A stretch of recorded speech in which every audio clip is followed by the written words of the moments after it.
예, 안녕하세요. 여러분들 반갑습니다. 네, 오늘도 프롬프트에 대해서 함께 공부해보는 시간을 갖겠습니다. 우선 저번 시간에 여러분들과 이야기했던 것이 RTSC에 대해서 공부했죠.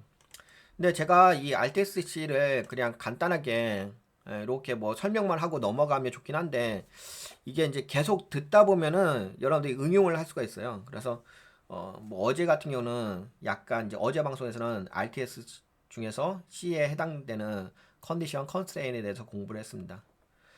근데 이거는 제가 지속적으로 또 기회가 된다고 한다면 또 다시 강의를 할 필요 있어요. 왜냐면 이 RTSC라는 게 기본적인 구조 개념이기 때문에 한 번 들어서 여러분들 쓰시기가 그렇게 편하지는 않으실 거예요. 그래도 뭐 공부하셨으니까 이렇게 뭐 진행하면 될 것 같고. 근데 이번 시간에는 이제 이 RTSC에다가 EPPC 있잖아요. 요거를 덧붙입니다. 이 프롬프트 구조가 되게 많아요. 근데 이제 많은 게 중요한 건 아니죠. 중요한 것은 뭐 그 프롬프트를 공부하셔서 실전에 여러분들이 쓰셔서 GPT AI에 대한 품질을 높이기 위한 용도로서 활용하시면 되는 거니까.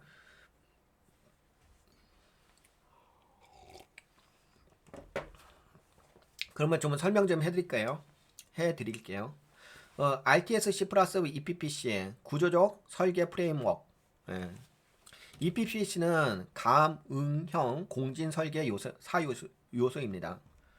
여기 공진이라는 단어가 좀 들어와 있죠. 제가 공진이란 그 단어를 쓴 게 이전 강의에서 여기 공명 다음에 울림, 공명 다음에 공진인을 썼죠. 예. 이거는 이제 공진은 뭐 그때 썼으니까는 그래서 감음이요. 감응형 공진 설계 사요소. 기본 개념 EPPC는 AI와의 상호작용에서 정보를 넘어서 감정, 시점, 역할, 맥락까지 조율하는 네 가지 설계 장치입니다. 여기서 핵심은 뭐냐면 감정의 영역이에요. 근데 이 감정이란 게 뭐 단순하게 뭐 짜증내고 뭐 기쁘고 웃고 이런 영역은 아니고요. 그냥 감정적으로 감각적인 부분을 받아들이는 영역이에요. 근데 이게 제가 지금 처음 설명한다고 해서 이걸 금방 받아들이기는 어려우실 것 같긴 한데 그냥 자주 좀 설명해 볼게요. 뭐 약간 낯선다 하더라도 그냥 그런가 보다 하고 느끼시고요. 나중에 더 한번 더 설명할 때 되면은 계속적으로 말씀드리면 여러분들이 이해하시긴 할 겁니다. 낯설어서 그래요. 다시 말씀드릴게요. EPPC는 이렇게 말이고죠. EPPC는 AI와의 상호작용에서 정보를 넘어서 감정, 시점, 역할, 맥락까지 조율하는 네 가지 설계 장치입니다. RTSC가 구조적 기초, 그러니까 여기 나오죠. 구조적 기초를 설계해 놓은 프롬프트입니다. 그래서 구조적 기초라고 한다면 상황, 과제, 형식을 설계하는 뼈대. 이 뼈대라는 단어가 중요하죠. 뼈대라고 한다면 EPPC는 그 위에 감정과 의미의 공직 리듬을 입히는 감성적 설계 계층입니다. 이게 좀 직관적으로 느껴지시나요? 근데 그래서 제가 이 EPPC를 강의하기 위해서 이전 방송에서 이 개념에 대해서 강의를 진행한 거예요. 여기 나오잖아요. 리듬이란 단어 나오죠. 공명 나오죠. 공진 나오죠. 제가 분명 써먹는다고 했잖아요. 이거 이해 못 하시는 분들은 뭐 제가 이전 방송에 있으니까 이거 다시 한번 들어보시면 돼요. 여기 이거 이 영상 보시면 돼요. 제가 분명 써먹는다 그랬죠. 네, EPPC는 그 위에 감정과 의미의 공직 리듬을 입히는 감성적 설계 계층입니다. 네, 감성적 설계 계층. 구성 요소 보게 되면 네 가지가 있는데요. 이모션, 감정이죠. 질문자의 정서의 상태, AI 응답의 말투 톤을 정서적으로 조율합니다. 정서적인 부분을 받아들여요. 되게 웃기긴 하죠. 이게 AI인데 무슨 정서를 받아들여요. 이렇게 생각할 수도 있는데요. 근데 EPPC가 이 감성층이에요. 감성층을 이렇게 해석하는 영역이거든요. 그래서 이 이모션, 질문자의 정서 상태. 여러분들이 질문을 할 거 아니에요. 질문을 하시고 거기다 글을 쓸 거 아니에요. 그 글을 통해 가지고 이모션이라는 부분을 뽑아냅니다. 왜냐면 이게 어떻게 뽑아내는 거냐면은 예를 들어서 그냥 예를 들어서 이야기하는 거예요. 여기 트랜스포머층이 있잖아요. 이 트랜스포머층이 여기는 지금 그림에는 세 가지만 나왔는데 되게 많아져요. 이 트랜스포머층이 계속 많아집니다. 이 많아지면서 해석하면서 문장을 추론하는 그 과정 중에서 이모션이나 부분을 분석을 하거든요. 그래서 이모션, 질문자의 정서 상태, AI 응답의 말투 톤을 정서적으로 조율하는 그런 프롬프트입니다. 그리고 퍼스펙티브, 요거는 시점이죠. 관점의 영역입니다. 누구의 시점, 누구의 입장인지 관점에 맞춘 여러분들 그런 거 이거 자세하게 나중에 설명해 드릴게요. 네, 그래서 그냥 지금 큰 그림만 이야기할게요. 퍼스펙티브는 누구의 시점인지 입장인지 관점에 맞춘 해석 흐름을 제공합니다. 그리고 퍼스나 그러니까 역할 어떤 말하는 사람인지를 명시합니다. 말투, 배경 지식 수준, 태도 조정. 그리고 컨텍스트, 맥락, C는 맥락. 그래서 이 PPC예요. 상황의 전후 맥락. AI는 무엇을 왜 묻는지를 이해하는 이 프롬프트입니다. 프롬프트의 요소입니다. 그래서 각 요소의 상세 설명을 한다면요. 더 상세적으로 설명해 드릴게요. 지금은 오늘 약간 큰 그림만 좀 잡는 겁니다. 이게 한 시간으로 여러분들이 이야기가 되게 어려워요. 어려운 영역이기 때문에 그냥 지금은 익숙해진다 이렇게 생각하시면 돼요.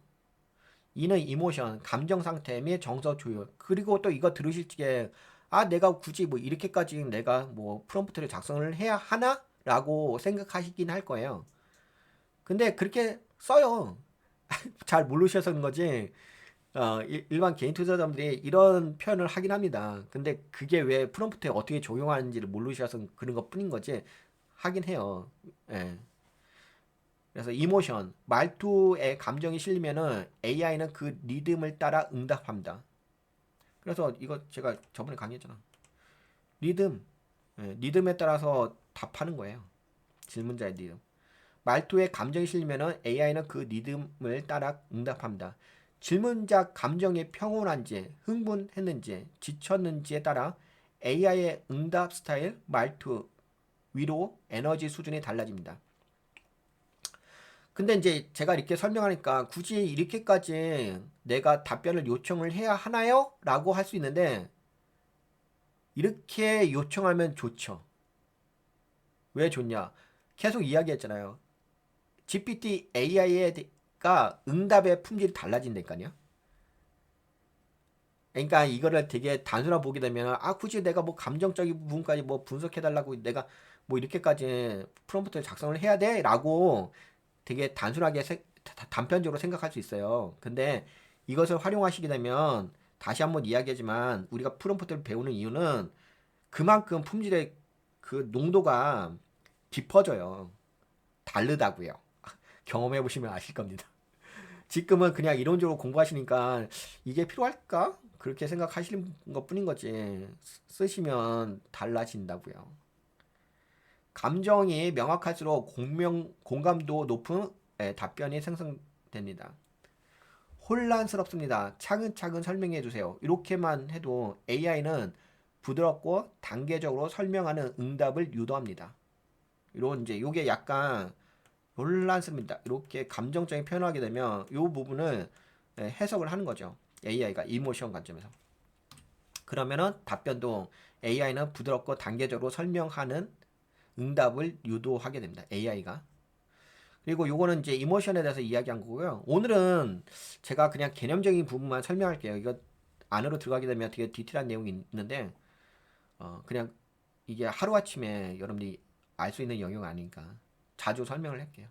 퍼스펙티브 요건 이제 시점, 입장, 관점 누구의 관점에서 보는지를 말해야 방향이 정해집니다. 같은 사안이라도 초보자 입장이 있을 수 있고 전문가, 사용자, 개발자 입장이 있을 수 있잖아요. 그러니까 그렇지 않나요? 여러분들이 그 예를 들어서 예전에 기사를 보실 적에 그 기사가 예를 들어서 이제 경영자 입장에서 기사가 쓰여졌는지 아니면 노동자 입장에서 기사가 쓰여졌는지 이거에 따라서 달라지잖아요. 만약에 그 기사를 쓰는 그 작성자가 뭐 경영자를 좀 좋아한다. 경영자 편이다. 그러면 이 내용 자체가 경영자 입장에서 기사를 쓰는 거잖아요. 근데 노동자 입장에서 쓰는 기사도 있잖아요. 그렇죠. 그런 거예요.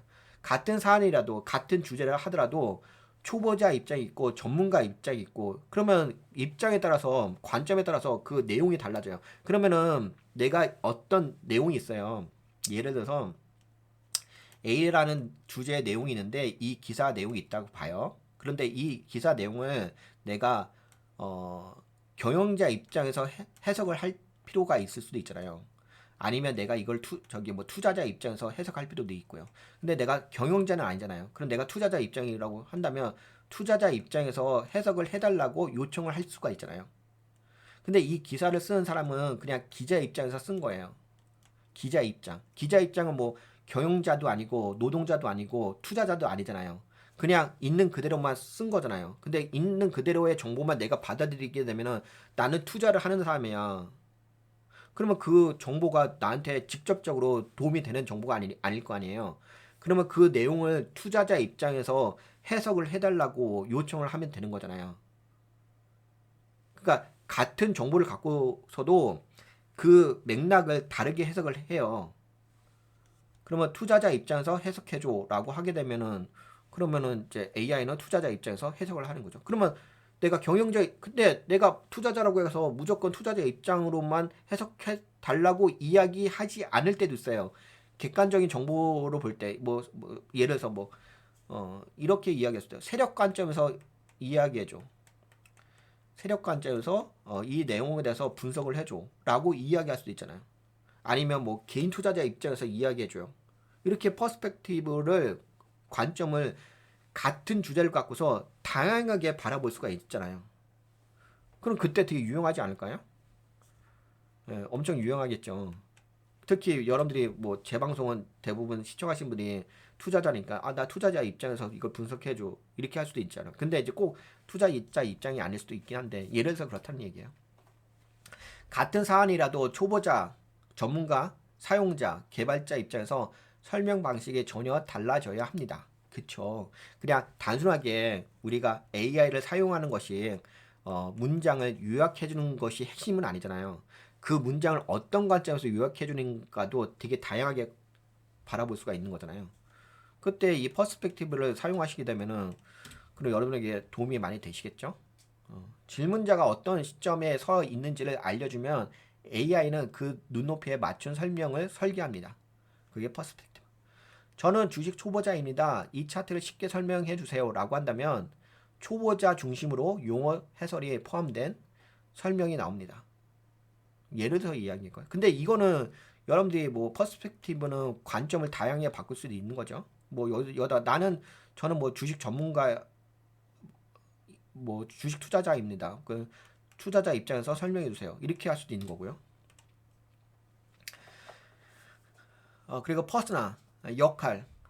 근데 요거는 단순하게 저건 아니에요. 단순하게 또 오해할 수가 있어요. 근데 이거는요. 그 RTSC에 보게 되면 R이라는 롤이 있잖아요. 롤이 있으니까는 거기다가 당신은 투자자 입장에서 이걸 해석해 주세요. 아니 투자자 입장이라고 하면 안 되죠. 왜냐면 롤은 역할이 있는 거니까. 그러면 여기에다가 금융 어시스턴트 관점에서 이걸 분석을 해 주세요. 라고 할 수는 있죠. 약간 결이 다르죠. 그거는 롤은 역할을 맡기는 거고 타스크는 임무를 맡기는 거고 요거는 퍼스펙티브는 관점을 맡기는 거잖아. 관점을 설정을 해주는 거잖아. 관점하고 역할하고 똑같은 건 아니잖아요. 그렇죠. 그리고 또 한 가지 좀 다른 게 뭐가 있냐면 그 아까 말씀드린 것처럼 처음에 이야기했잖아요. 이게 어떤 관점이냐면은 그 RTSC는 구조적 기초의 관점이에요. 그러니까 설계 뼈대의 관점이에요. 뼈대. 그러니까 여기는 RTSC는 감정의 영역이 포함된 부분이 아니에요. 그러니까 감성적인 표현이 포함된 영역이 아니에요. 그냥 기본적인 뼈대만 있는 거예요. 근데 그 뼈대에다가 살을 붙이는 거야. 감성적인 부분까지 넣어주는 거야. 그게 뭐예요? 가문형 공진 설계 EPPC라는 거예요. 근데 그렇게 생각할 수도 있죠. 좀 감정이 메마르신 분께서는 RTSC만 쓰면 되는 거 아니야? EPPC를 내가 꼭 써야 돼? 라고 생각할 수 있는데 그게 아니라니까요. 아까 제가 설명했잖아요. 이거는 RTSC는 어떤 관점이냐면 이거는 아까 이야기한 1차원이에요. 1차원. 1차원 비열의 관점으로 그러니까 선형 관점이에요. 선형. 근데 EPP는 감성이 들어간 거잖아. 감성은 선형이 아니라 다차원 비열이라고 했잖아요. 그러면 얘는 비선형 관점이에요. 비선형 관점. 그 비선형 관점이라고 한다면 내가 인지하지 못한 그 내용을 그 글을 통해서 뽑아서 해석을 해줘요. 이해가 되셨죠? RTSC는 그냥 뼈대잖아요. 그러니까 내가 보는 대로만 설명해 주는 거잖아요. 근데 EPPC는 감성의 영역이잖아. 감성이란 영역은 그냥 감정의 영역이잖아. 그게 논리가 되어 있는 영역이 아니잖아. 근데 그 감성이란 부분을 논리로 풀어낸다고요. AI는.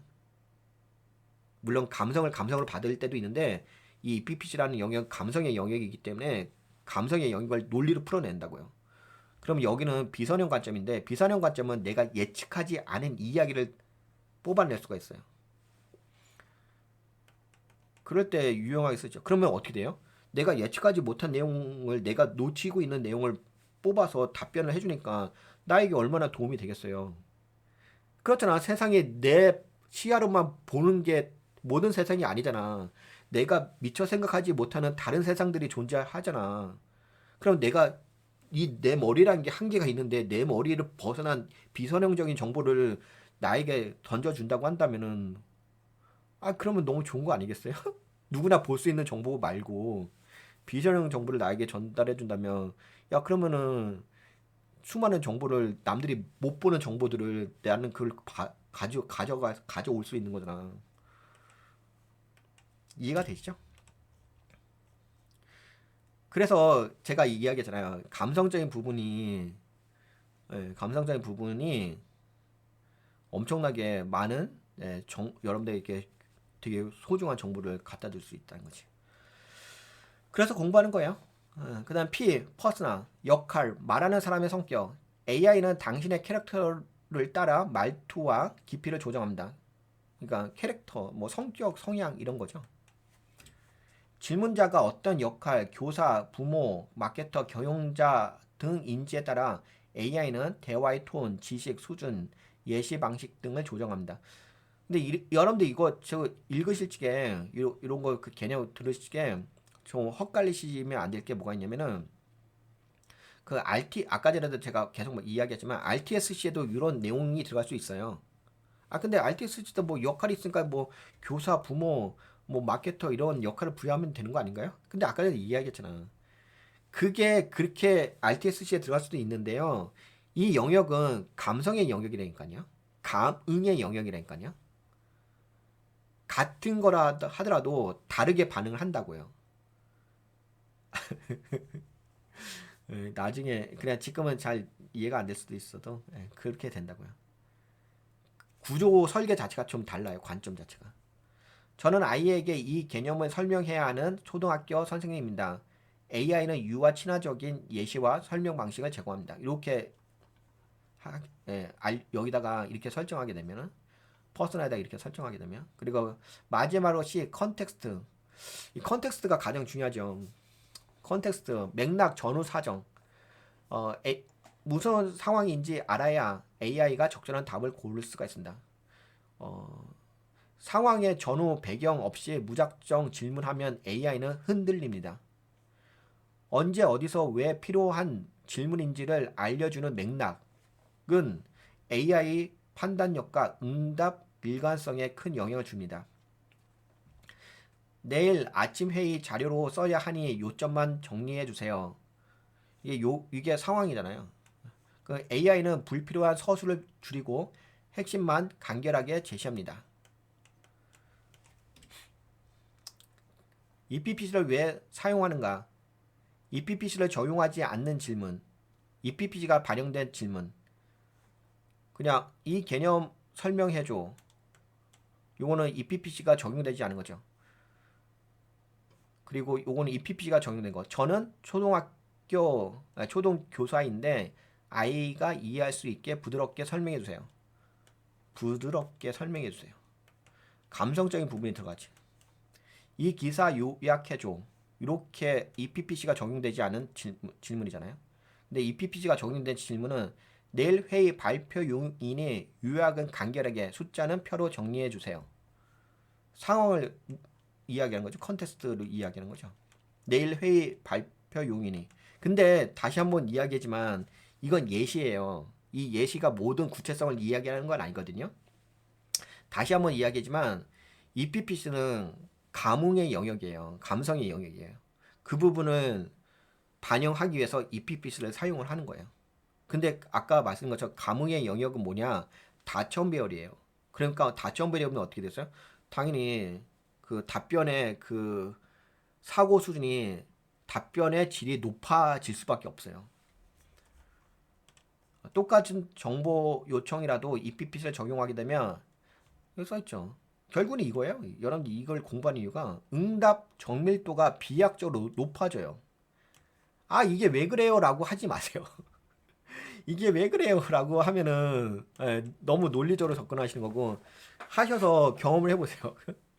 직접 사용을 하시게 되면은 아 진짜 응답의 어떤 품질이 달라진다는 것을 느낄 수가 있을 겁니다. AI는 단어보다 여기 써 있죠. AI는 단어보다 감정, 입장, 역할, 맥락을 먼저 읽습니다. 이것을 되게 민감하게 반응을 합니다. AI는. 이 PPC는 말을 잘하는 프롬프트를 만드는 것이 아니라 말을 잘하는 프롬프트를 만드는 것이 아니라 AI가 나를 공감하고 이해할 수 있도록 설계하는 기술입니다.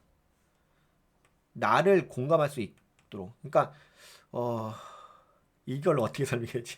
근데 저 같은 경우는 이게 들어가리겠네. 제 입장으로 이야기하면 좀 그러긴 한데 아, 제 입장으로 이야기하게 되면은 잘 안 맞아요. 왜냐면 저 같은 경우는 그러니까 한번 그냥 편하게 이야기해 볼까요? 저는 어떻게 되냐면은 AI하고 제가 공감이 되는 영역은 어떤 부분이냐면 저는 이제 이미지 사고를 하잖아요. 저는 이제 제가 이야기할 감정들이 머릿속에 그림으로 만들어지거든요. 이렇게 공간의 그림으로 이렇게 만들어져요. 그러면 저는 그 공간의 그림으로 만들어져 있는 그 정보의 내용도 있잖아요. 그거를 문장으로 이야기를 해요. 그러면 저는 감정이 이미지로 만들어지고 공간이 만들어졌으니까는 그걸 말로서 풀어서 질문을 하면 되잖아요. 그러면은 응답이 다르죠. 품질 자체가 다르죠. 근데 제가 만약에 그렇게 하지 않고서 그냥 그냥 일차원별로 해가지고 그냥 뭐 감정들이 들어가지 않은 내용, 살아있는 문맥이 아니야. 그냥 단순하게 뭐 RTSC라는 구조화 된 거 있잖아요. 그렇게 질문하게 되면 그러면은 그 수준밖에 답변이 안 나와요. 이게 차이가 커요. 해보시면 아실 거예요.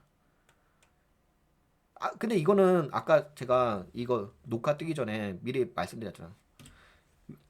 RTSC는 그냥 편하게 이해하겠다면 이거는 일천별이에요. 이건 AI에서는 일천별로 인식을 하고요. EPPC 있잖아요. EPPC는 감정이 들어갔잖아요. 감정은 한 가지의 관점만 존재하는 게 아니잖아요.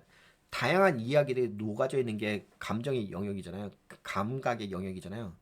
그 종합적인 정보이기 때문에 그 종합적인 정보는 여러분들이 콘서트 가셔서 그 스피커를 통해서 받아들인 정보 한 1초에 0. 몇 초에 다초한 정보를 순간적으로 받아들이잖아요. 그러면 당연히 순간적으로 많은 정보들을 해석할 수가 있잖아요. 그래서 EPPC는 그래서 감성의 영역이에요. 그래서 제가 이전에 강의를 할 적에 이렇게 강의를 했잖아요. 여기 처음에 제가 어디 여기죠. 이 영상을 봐보세요. 챗 GPT AI 프롬프트 RTSC 플러스 고급 확장판 이렇게 써있죠. 여기서 제가 뭐라고 했냐면 RTSC 하고 플러스를 썼어요. RTSC라고 한다면 이건 그냥 구조적 설계거든요. 근데 거기다 플러스를 했는데 여기서 제가 설명할지 이 플러스가 뭐라고 설명했냐면 이것은 감정이에요. 여러분들 RTSC를 설계하고 나서 거기다가 마지막 플러스에다가 감정을 넣으세요. 라고 이야기했죠. 그러니까 이 감정이 뭐 짜증난다 이런 감정 말고 감성이 풍부하게 내 사고 구조가 만들어졌을 때 그걸 이야기하는 거예요. 그래서 이 플러스가 감정의 영역이라는 거죠. 근데 그 플러스가 뭐다고요? 그 플러스가 오늘 공부하신 EPPC라는 거죠. 예, 이렇게 그 RTSC하고 EPPC를 이렇게 공부하시게 되면은 그러면은 당연히 응답에 대한 품질이 높아진다. 이렇게 말씀드릴 수가 하겠습니다. 제가 오늘 방송을 되게 길게 하죠. 우선은 요 정도만 좀 진행하고요. 원래는 이제 여기 또 이모션 가가지고 더 상세 내용이 있거든요. 뭐 RTSC의 이모션, 감정 상태, 정서적 조율 해가지고 여기에 또 예시문들이 있습니다. 근데 이런 것들도 있는데 이것도 설명하려면 시간이 너무 오래 걸리니까 요 정도만 이야기하죠. 예. 이번 시간에는 이 정도까지만 좀 강의를 진행하도록 하겠습니다. 오늘 그냥 이 PPC에 대한 큰 그림만 구조적 설계만 이야기했습니다. 프롬프트 설계.